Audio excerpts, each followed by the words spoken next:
장애 승객에 대한 비인간적이고 끔찍한 경험들이 쏟아지며 논란이 일자 에어캐나다가 공식 사과하고 나섰습니다. 서비스 부족으로 불편을 겪은 승객들에게 사과한 에어캐나다는 단 한 번의 잘못이라도 너무 많다는 걸 알고 있다며 진심으로 사과한다고 밝혔습니다. 앞서 캐나다의 한 수석 책임자가 자신의 휠체어를 제대로 실제하는 에어캐나다를 폭로하는 글이 나오자 이후 끔찍한 경험들이 속속 공개됐습니다.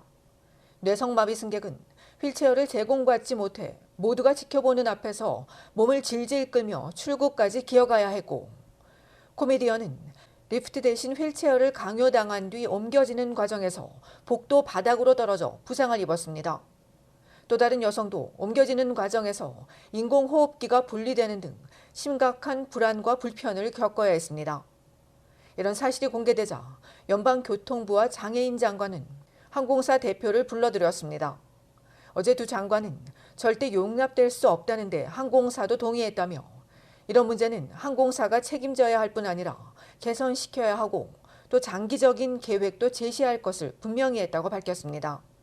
이후 에어캐나다는 장애 승객이 편안하고 편리하게 이용할 수 있도록 적극 개선해 나가겠다고 약속했습니다.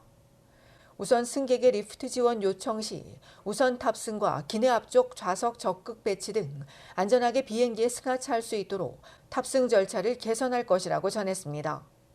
휠체어 등의 이동 보조 기구는 가능한 경우 기내에 보관하고 수화물 칸에 실을 경우 이륙 전 확인과 기구의 이동 위치도 추적할 것이라고 덧붙였습니다. 또 장애 승객을 적절하게 들어올리는 방법 등 더 나은 서비스를 제공하기 위해 매년 직원 교육을 실시하고 이를 위한 책임자도 새로 배치할 예정입니다. 이에 이제 시작이라고 환영한 피해 승객은 다만 얼마나 달라질지는 지켜봐야 한다고 강조했습니다. 정부가 다음 달 에어캐나다 측과 다시 만날 예정인 가운데 캐나다 교통청에 따르면 2018년 이후 이동 보조 장치나 지원 서비스 관련 불만은 1000여 건으로 매년 200여 건의 접근성 불만 신고가 접수되는 것으로 알려졌습니다.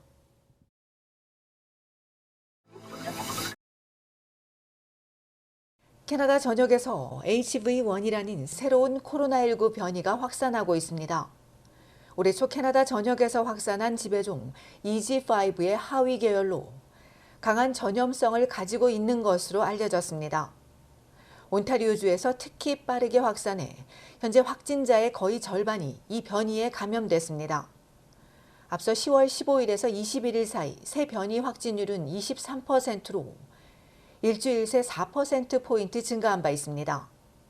이 밖에도 온주는 폐수 조사 결과 코로나 확진율이 1월 이후 최고치를 기록하며 계속 증가하고 있습니다. 온주뿐 아니라 대다수 다른 주에서도 확산하며 조만간 지배종이 될 것으로 예측되고 있습니다.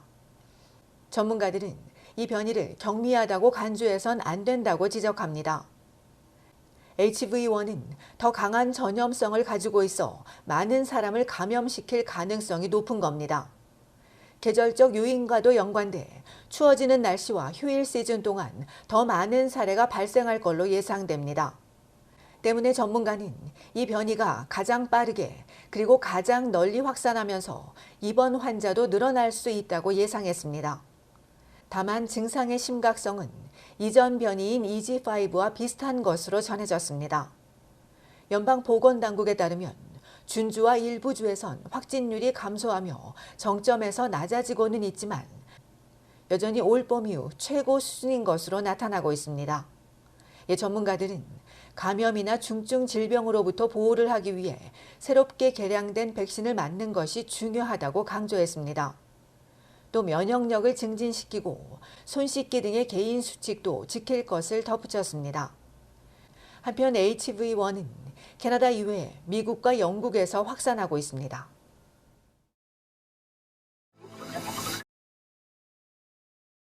장기간 여행을 갈 때는 공항 주변 주차장에 차를 세우지 않는 게 더 좋을 것으로 보입니다. 공항 주차장에서 차량 절도 사건이 증가하고 있기 때문입니다. 온타리오주 필 지역 경찰에 따르면 올 들어 무려 410건의 차량 도난이 보고됐습니다. 매일 한 대 이상이 도난당하는 겁니다. 앞서 일주일간 카리비해 여행을 다녀온 가족은 $200 넘는 주차비를 지불했는데 돌아와 보니 차량은 온데간데 없이 사라졌다고 전했습니다. 경찰은 장기 주차가 많은 공항 주차장은 특히 절도범들의 좋은 표적이라며 주차장을 돌아다니다 장기 주차된 차량을 발견하면 훔치고 있다고 지적했습니다. 피어슨 공항 측은 연간 350만 대가 공항 주차장을 이용하고 있다며 필 지역 경찰과 보안 요원들이 도난 방지를 위해 정기적으로 순찰하고 있지만 피해를 막기엔 역부족이라고 전했습니다. 경찰은 경고 수준까지는 아니더라도 여행을 갈 때는 가급적 우버나 택시 등을 이용하고 도난 방지 장치 등을 설치할 것을 당부했습니다. 광역 토론토에서는 공항 주차장은 물론 집 앞이나 도로 등 곳곳에서 차량 절도 사건이 끊이지 않고 있습니다. 올 들어 토론토에서만 무려 10,000대에 가까운 차량이 도난당했습니다. 최근 토론토 경찰은 220명의 절도범을 입건하고 1,000여 대의 차량을 회수했다고 밝힌 바 있습니다. 차량 절도뿐 아니라 강탈 사건도 증가하면서 강력 사건으로 이어지기도 합니다.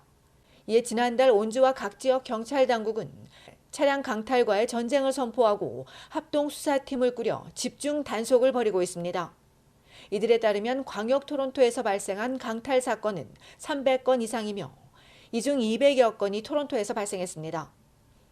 이처럼 최근 수년간 차량 절도가 증가하자 보험업계는 위기 수준이라고 지적하고 있습니다.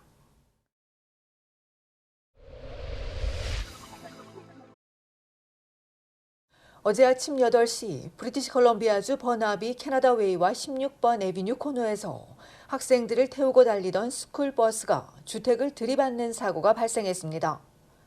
이 사고로 버스에 타고 있던 10대 청소년 11명이 다쳐 병원으로 이송됐으며 다행히 모두 크게 다치진 않았고 스쿨버스 운전자는 별다른 부상을 입지 않은 것으로 알려졌습니다. 경찰은 캐나다 웨이 서부 방면으로 가던 세단과 충돌한 스쿨버스가 이후 인도를 넘어 가정집을 들이받았다며 정확한 사고 원인을 조사 중이라고 전했으며 사고 버스 소속은 확인 중이라며 버나비 지역은 아니라고 덧붙였습니다.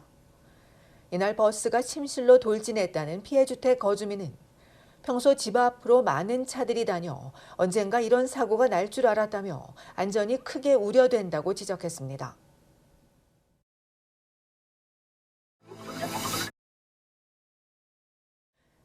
이스라엘과 하마스 전쟁으로 긴장이 고조되는 가운데 퀘벡주 몬트리올의 유대인 학교 2곳에서 총격이 발생했습니다. 한밤중이라 다행히 인명피해는 없었지만 어제 아침 몬트리올 시내에 있는 유대계 학교 2곳의 정문과 창문 등에서 총알 구멍이 발견돼 경찰이 학교와 주변에서 단서를 찾는 등 수색 작업을 이어가는 한편 공동체 주변의 순찰을 강화했습니다. 전쟁 이후 몬트리올에서 아랍과 무슬림 공동체를 겨냥한 증오 사건 25건, 유대계를 겨냥한 사건 73건이 잇따르자 몬트리올 시장은 이는 절대 용납될 수 없는 증오 범죄라며 양측 공동체를 겨냥한 폭력 행위를 중단하고 단결하고 포용할 것을 호소했습니다.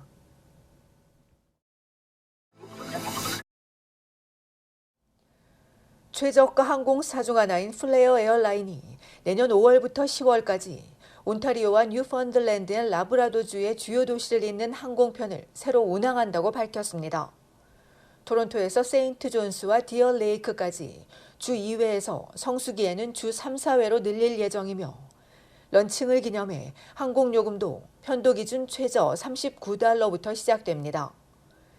지난해 키치너 워터루와 디어 레이크 구간 운항 등을 성공적으로 마친 항공사는 이 구간도 토론토와 마찬가지로 주 2회에서 3회까지 운항할 계획이라며 대서양 방문을 원하는 승객들에게 저렴한 옵션을 제공해 줄 뿐 아니라 현지 레스토랑과 주유소, 숙박업 및 여행사 등의 직간접적인 고용 창출로 이어질 수 있을 것이라고 기대했습니다.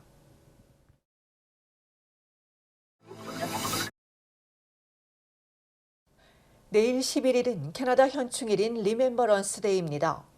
이날은 연방 공휴일로 온타리오주 오타와와 토론토, 브리티시 컬럼비아주 밴쿠버 등 전국 곳곳에서 대규모 현충일 기념식이 열리고 한인사회도 캐나다 현충일 추모식을 개최합니다. 토론토 대중교통위원회 TTC는 내일 오전 11시 11분부터 2분 동안 모든 서비스를 중단하고 참전 용사들을 추모할 예정이며 리멤버런스 데이 대체 휴일인 월요일에는 캐나다 포스트와 은행, 서비스 캐나다 등은 문을 닫고 대부분 식품점과 관광지, 도서관은 문을 열며 쇼핑몰과 LCBO, 비어스토어는 토요일 영업시간으로 운영되고 퇴역 군인들이 가장 많이 입원해 있는 써니브룩 병원은 올해가 써니브룩 군인센터 개원 75주년이 되는 해로 더욱 뜻깊다며 기금 마련을 위한 3만 개 국기 꽃기 행사에 많은 참여를 부탁했습니다.